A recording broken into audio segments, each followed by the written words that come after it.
Direct selling industry का future क्या है, इस बिजनेस की सच्चाई क्या है, लोग इस बिजनेस के बारे में बताने से क्यों कतराते हैं, लोग इस बिजनेस में काम करना क्यों नहीं चाहते हैं, क्यों डायरेक्ट सेलिंग बिजनेस में इतनी नेगेटिविटी है, क्या है इसकी वजह। डायरेक्ट सेलिंग बिजनेस आने वाले वक्त का सबसे बड़ा बिजनेस है। क्यों? अगर आज आप दूसरी कंट्रीज को देखें, जो कंट्रीज आज डेवलप्ड है, उन सभी कंट्रीज के अंदर डायरेक्ट सेलिंग बिजनेस का बहुत ज्यादा प्रायोरिटीज दी जाती है, क्योंकि डायरेक्ट सेलिंग बिजनेस लोगों का बिजनेस है और जब तक दुनिया में लोग रहेंगे तब तक ये बिजनेस चलता रहेगा, क्योंकि ये बिजनेस लोगों पर डिपेंडेड है। जब तक लोग खाते रहेंगे, नहाते रहेंगे, कपड़ा पहनते रहेंगे, तब तक ये बिजनेस आपका चलता रहेगा। अपने इंडिया में कुछ लोग इसे फंसाने का काम बोलते हैं और कुछ लोग ये मानते हैं जिनके पास करने को कोई काम नहीं होता वे लोग ये काम करते हैं। मैं उन सारे लोगों से सहमत हूं, क्योंकि उन लोगों के पास अभी तक इस बिजनेस का प्रॉपर नॉलेज नहीं पहुंच पाई है। ये हम लोगों की जिम्मेदारी है कि इतनी पावरफुल और ब्यूटीफुल इंडस्ट्री के बारे में लोगों को समझाएं। दुनिया में कुछ ऐसे भी काम होते हैं जो लोगों को आसानी से समझ में नहीं आते हैं। एक छोटा सा एग्जांपल देता हूं। हम लोग दिन भर फेसबुक, व्हाट्सएप और यूट्यूब कितना यूज करते हैं और इसके लिए आपसे एक भी पैसा नहीं लिया जाता है। तो जरा सोचिए उनकी कमाई कैसे होती होगी, जबकि फेसबुक दुनिया के टॉप 10 बिजनेस में आता है कमाई के मामले में। कुछ लोग सोचते हैं अगर फेसबुक जब हमसे पैसा नहीं लेता है तो कमाता कैसे होगा। कुछ लोग सोचते हैं पता नहीं कमाता भी होगा कि नहीं। कुछ लोग कहते हैं जो डाटा हम लोग यूज करते हैं उससे कमाता है। डाटा का पैसा सिम वाले को जाता है, जिसका सिम हम लोग यूज करते हैं, चाहे वो एयरटेल हो या जियो हो। ना तो जानते हैं और ना ही जानना चाहते हैं कि कमाई आखिर कैसे होती है। दोस्तों, सबसे पहले आपके लिए ये जानना जरूरी है कि कोई भी इंडस्ट्री कैसे चलती है और कैसे बनती है। किसी भी नई इंडस्ट्री को चलने के लिए 4 फेज से गुजरना होता है। पहला जो फेज होता है वो होता है नेगेटिव फेज, और आज direct selling industry negative phase में है। ये फेज हर नई इंडस्ट्री को झेलना ही पड़ता है। जब भी मार्केट में नया बिजनेस आता है तो लोग पहले उसे ठीक से समझ नहीं पाते हैं और अनदेखा कर देते हैं। जैसे बैंकिंग सेक्टर के साथ हुआ, इंश्योरेंस सेक्टर के साथ हुआ, टेलीकॉम इंडस्ट्री के साथ हुआ। पहले ना तो लोग बैंक में पैसा जमा करते थे और ना ही इंश्योरेंस लेते थे, क्योंकि इंडस्ट्री नई थी, लोग डरते थे, किसी पर भरोसा नहीं था। लेकिन आज देखिए, यही इंडस्ट्री है जिसके बिना किसी राज्यों की कल्पना करना असंभव है। जब नई नई प्लास्टिक इंडस्ट्री स्टार्ट हुआ तो 95% लोगों ने इनकार कर दिया, ये कहकर कि यह पॉसिबल नहीं है। लेकिन उस वक्त भी 5% लोगों को विश्वास था और आज वही 5% लोग दुनिया में आगे हैं। आज हर चीज प्लास्टिक का है, जग हो या बाल्टी, कुर्सी हो या टेबल, खिलौना हो या फ्रेम, यहाँ तक कि डोर भी अब प्लास्टिक के हैं, जो आज से 20 साल पहले किसी ने सोचा भी नहीं था। आज direct selling business negative phase में है, इसीलिए इतनी सारी नेगेटिविटी है।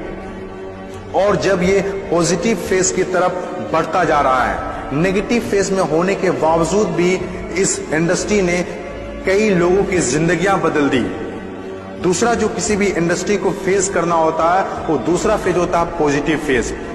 ये वो टाइम होता है जब लोगों का इंडस्ट्री के ऊपर ट्रस्ट बढ़ने लगता है, क्योंकि वे आसपास में रिजल्ट देख रहे होते हैं। और जो लोग उस वक्त डायरेक्ट सेलिंग बिजनेस में दिलचस्पी नहीं दिखा रहे होते हैं, अनदेखा कर रहे होते हैं, वे रिजल्ट देखने के बाद दिलचस्पी लेने लगते हैं और आपका काफिला और बढ़ने लगता है, रिजल्ट और बढ़ने लगता है, दिलचस्पी और भी लोगों में बढ़ने लगती है। जैसे बैंकिंग इंडस्ट्री और इंश्योरेंस इंडस्ट्री के साथ हुआ था।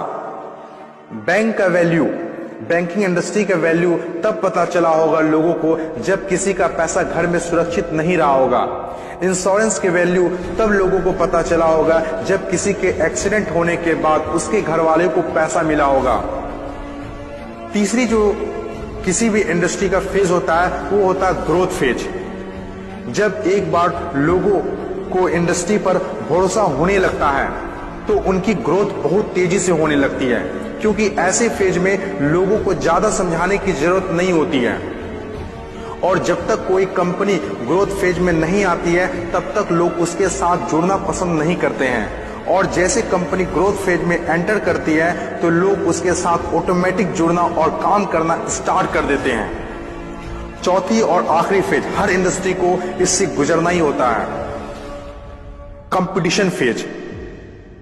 हर एक इंडस्ट्री के अंदर एक वक्त ऐसा आता है जब कंपटीशन बढ़ने लगता है। इंडस्ट्री और कंपनीज की ग्रोथ को देखकर ज्यादातर लोग कंपनी के साथ जुड़ना और काम करना शुरू कर देते हैं।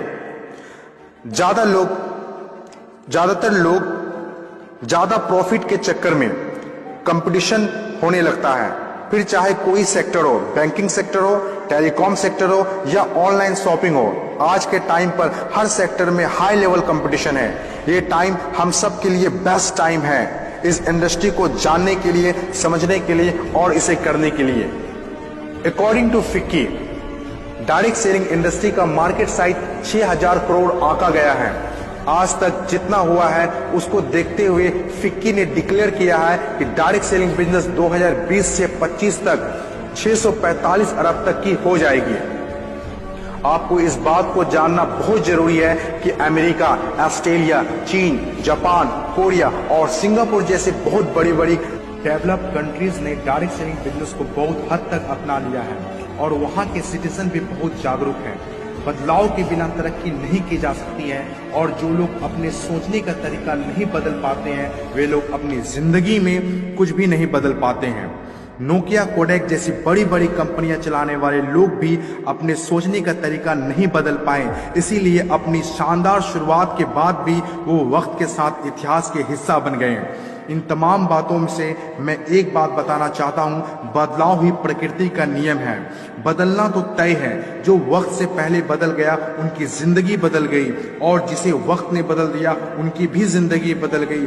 फर्क साफ है, अगर वक्त के साथ बदल गए तो ठीक, वरना वक्त ने बदला तो बहुत तकलीफ होगी।